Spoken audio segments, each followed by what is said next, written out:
Kurani nuk është i rëndësishëm thjesht sepse ne lexuam domethënë një sure dhe morëm disa sevape, për çdo gërm kemi 10 sevape. Jo, Allahu xhelle xhelalu në Kur'an thot: "Kitabun anzalnahu ilayka mubarakun liyadabbaru ayatihi wa liyatadhakkara ulul albab."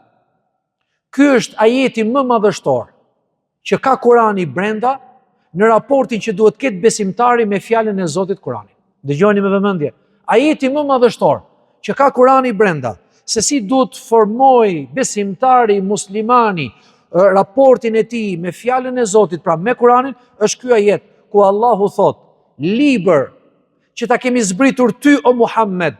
Ai është i bekuar, një libër i bekuar që të kenë përsjatje të meditojnë lexuesit të meditojnë, të përkujtohen me atë edhe të punojnë me të.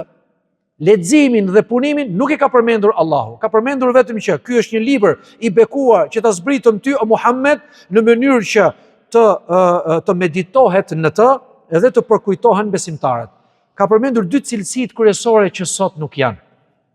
Këto 2 cilësi nuk vinë dot nëse ti nuk e lexon Kuranin tepër. Për shembull, nëse ti nuk e ke zakon vazhdimisht çdo ditë një pjesë caktuar nga faqet e Kuranit ti lexosh, nuk shkon dot në meditim.